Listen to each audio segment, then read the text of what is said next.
আর এই মুহূর্তের অত্যন্ত গুরুত্বপূর্ণ খবর, বাংলাদেশের এমপি খুন নিউ টাউনে। কলকাতায় এসে নিখোঁজ হন আনোয়ার উল আজিম। 13 তারিখ নিউ টাউনের একটি বাড়িতে যান, আর সেই বাড়িতেই খুন করা হয় এমপিকে। খুলনার ঝিনাইদহ 4 আসনের এমপি আনোয়ার উল আজিম। বাংলাদেশের এমপি খুন নিউ টাউনে, কলকাতায় এসে নিখোঁজ হন আনোয়ার উল আজিম। 13 তারিখ নিউ টাউনের একটি বাড়িতে যান, আর সেই বাড়িতেই খুন করা হয় এমপিকে।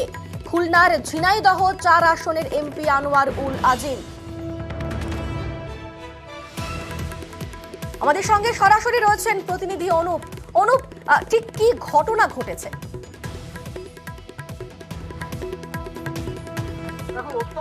তো বাংলাদেশের এমপি মূলত গত 12 তারিখে তিনি কলকাতায় এসেছিলেন চিকিৎসার জন্য। চিকিৎসা আসার পরে প্রথমে তিনি বড়নগর থানা এলাকায় তার একটি আত্মীয়র বাড়ি ওঠেন। তার পরবর্তী ক্ষেত্রে তিনি নিউ টাউনের একটি বিলাসবহুল আবাসন সেখানে কিন্তু আসেন, এবং চিকিৎসার জন্য যখন তিনি মূলত আসেন তার পরবর্তী ক্ষেত্রে দেখা যায় তার বাড়ির লোক কোনোভাবে তাকে কিন্তু ফোনে যোগাযোগ করতে পারছিল না, ফোন ধরছিলেন না, একাধিকবার ফোনে রিং হচ্ছিল।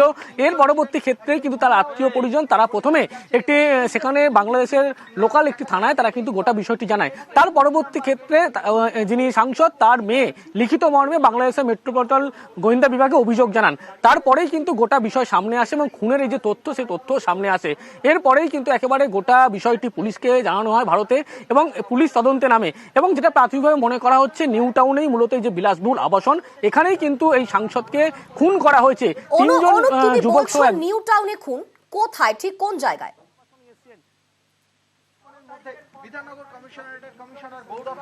তো ছবিটা একবার দেখাবো। নিউ টাউনের যে থাকদারি এলাকা যে বিলাসবহুল এই যে আবাসন, মূলত এই আবাসনেই কিন্তু 13 তারিখে সকালবেলা 3 জন যুবক সহ একজন মহিলার সঙ্গে তিনি প্রথমে এখানে আসেন। আসার পরেই কিন্তু এখানেই মনে করা হচ্ছে যে ফ্ল্যাট BU 56 এই ফ্ল্যাটেই তাকে খুন করা হয়েছে। প্রাথমিকভাবে মনে করা, যদিও এখনো পর্যন্ত সেই তথ্য পুলিশ স্পষ্ট করছে না। তার পাশাপাশি এখান থেকে মৃতদেহ গায়েব করা হয়েছে বলে এমনটাও বেশ কিছু তথ্য ইতিমধ্যে এসছে। ইতিমধ্যেই পুলিশের পক্ষ থেকে যাবতীয় বিষয় খতিয়ে দেখা হচ্ছে, এবং এই যে বিলাসবহুল আবাসনের এই যে মেন গেট, এই গেট থেকেই কিন্তু একেবারে সেদিনকে তিনি ঢুকেছিলেন, এবং সেই সিসিটিভি ফুটেজও কিন্তু ইতিমধ্যে পুলিশ সংগ্রহ করেছে। এবং যে ঘরে ঘটনা ঘটেছে সেই ঘরে এখনো পর্যন্ত পুলিশের পক্ষ থেকে বেশ কিছু নমুনা সংগ্রহ কাজ চলছে। এই বিলাসবহুল আবাসনেই 13 তারিখে যখন সকালবেলা আসেন, তার পরবর্তী ক্ষেত্রে থেকে কিন্তু তাকে একেবারে কোনোভাবে যোগাযোগ করা যাচ্ছিল না। তারপরেই পরিবার মিসিং ডায়েরি করে, পুলিশ তদন্ত নামে বাংলাদেশ মেট্রোপলিটন থানা, এবং ভারতে তিনি যে গিয়েছেন এই বিষয়টি সামনে আসে। এরপরেই পুলিশের পক্ষ থেকে যোগাযোগ করা হয় ব্যারাকপুর পুলিশের উচ্চপদস্থ আধিকারিক, পাশাপাশি বিধাননগর পুলিশের উচ্চপদস্থ আধিকারিক ও STF আধিকারিক, তারা কিন্তু এই ফ্ল্যাটে আসেন, এবং এখানে কিন্তু ইতিমধ্যেই বেশ কিছু নমুনা তারা সংগ্রহ করছেন বলে এমনটাই খবর। বেশ অনুপ, তুমি আমাদের সঙ্গে থাকো। সেখানকার সাধারণ মানুষ তারা কি বলছেন একবার শুনবো। দুদিন ধরে তো আসা যাওয়া করছে, দেখি পুলিশ গাড়ি আসছে, দেখছি। সকালবেলা আপনারাও দেখেছেন পুলিশ গাড়ি সকালবেলা ঢুকলো ভেতরে। এখন কি আছে না আছে সেটা ওনারাই জানে। কি শুনেছেন? কি আর এই যে শুনছিলাম তো এখানে কিছু আছে, মনে হয় কিছু মারা খারা গেছে, কিছু আছে। পুলিশ আসা যাওয়া করছে, নিশ্চয়ই মানুষ দেখছে এর ভেতরে কি আছে। এখন নিউ টাউন থানা, এই সকালবেলা এখন নিউ টাউন থানায় ঢুকলো, আপনারা সব ছিলে দেখলে, এই হচ্ছে। আবারও যাবো অনুপের কাছে। অনুপ, তুমি যেমনটা বলছিলে যে তদন্ত হচ্ছে, তদন্তে কারা এসেছেন এই বাড়িতে, কেনই বা এতগুলো এজেন্সি?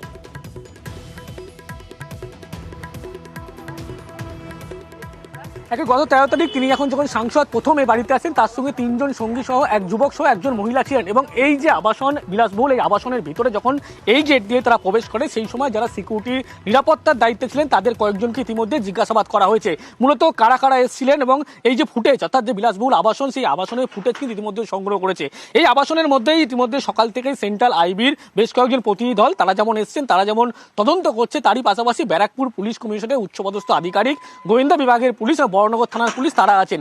বিধাননগর পুলিশ কমিশনার, গোয়েন্দা বিভাগের পুলিশ, STF উচ্চপদস্থ আধিকারিক, তারাও কিন্তু গোটা ঘটনা ইতিমধ্যেই খতিয়ে দেখছে। ফ্ল্যাটের মধ্যে বিভিন্ন জায়গায় সকাল থেকেই বিভিন্নভাবে তল্লাশি করা হয়েছে। যে মৃতদেহ এখনো পর্যন্ত খোঁজ পাওয়া যায়নি, সেই মৃতদেহ কোথায় আছে ইতিমধ্যেই পুলিশের পক্ষ থেকে খোঁজ খবর নেওয়া হচ্ছে।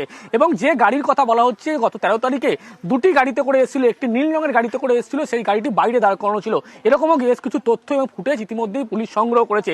সেই সমস্ত ফুটেজ এবং ইতিমধ্যে খতিয়ে দেখছে, এবং যারা এসেছিলেন মূলত এই 4 জন, একজন মহিলা সহ আরো 3 ব্যক্তি, তারা কিন্তু এই যে ঘটনা 13 তারিখের পরে বা অন্য ভারত ছেড়ে অন্যত্র চলে গিয়েছিল, এই সমস্ত তথ্য ইতিমধ্যেই মিলেছে। এবং তারা যে বেরিয়ে যাচ্ছে সেদিনকে ঘটনার পরে এই সমস্ত বিষয় ইতিমধ্যেই যেমন ফুটেজ সংগ্রহ করেছে, গোটা যাবতীয় বিষয় কিন্তু পুলিশের পক্ষ থেকে খতিয়ে দেখা হচ্ছে। যেহেতু এটা হাই প্রোফাইল ঘটনা অন্য দেশে, সেক্ষেত্রে একেবারে যেমন রাজ্যের বিভিন্ন ক্ষেত্রে দেখা যায় বিভিন্নভাবে বিধাননগর পুলিশের উচ্চপদস্থ আধিকারিক বা ব্যারাকপুরের আধিকারিকের পাশাপাশি টিএফ এর পাশাপাশি সেন্ট্রাল আইবির মতো সংস্থা, তারা কিন্তু ইতিমধ্যে তদন্ত প্রক্রিয়া করছে। গতকাল রাতেও যখন পুলিশের উচ্চপদস্থ আধিকারিক তারা এসেছিলেন, গতকালের পর আজকেও কিন্তু পুলিশের উচ্চপদস্থ আধিকারিক তারা কিন্তু গোটা যে ঘটনা কি ঘটেছিল, এখানেই মূলত মনে করা হচ্ছে খুন করা হয়েছিল তাকে, সেই সমস্ত নমুনা কিন্তু সংগ্রহের কাজ করছে। ফ্ল্যাটের আবাসনের ভিতরে যে একটি ফ্ল্যাট কিন্তু এখনো পর্যন্ত খোলা সম্ভব হয়নি, সেই ফ্ল্যাটের ভিতরেও কিছুক্ষণের মধ্যে তল্লাশি করা হবে। বিধাননগরের পুলিশ কমিশনার তিনিও আসবেন এমনটাই খবর, এবং সব মিলিয়ে পুলিশের পক্ষ থেকে গোটা যাবতীয় বিষয় কি এমন হয়েছিল কয়েকজনকে জিজ্ঞাসাবাদ করা হচ্ছে, পাশাপাশি কয়েকজন সিকিউরিটিকে জিজ্ঞাসাবাদ করা হয়েছে। ফুটেজ যেগুলো পাওয়া গিয়েছে সেই ফুটেজ কিন্তু ইতিমধ্যেই তদন্তকারী আধিকারিকদের পক্ষ থেকে ইতিমধ্যেই খতিয়ে দেখা হচ্ছে। বেশ, ধন্যবাদ অনুপ। অর্থাৎ ইতিমধ্যে তদন্ত কাজ শুরু হয়ে গিয়েছে। বাংলাদেশের এমপি খুন নিউ টাউনে, কলকাতায় এসে নিখোঁজ হন আনোয়ার উল আজিম। 13 তারিখ নিউ টাউনের একটি বাড়িতে যান, আর সেই বাড়িতেই খুন করা হয় এমপিকে, খুলনার ঝিনাইদহ 4 আসনের এমপি আনোয়ার উল আজিম। এবং সে ঘটনার আপডেট আমরা অবশ্যই প্রতি মুহূর্তে দর্শকদের দেব, এবং অবশ্যই এই খবরের দিকে নজর রাখবো।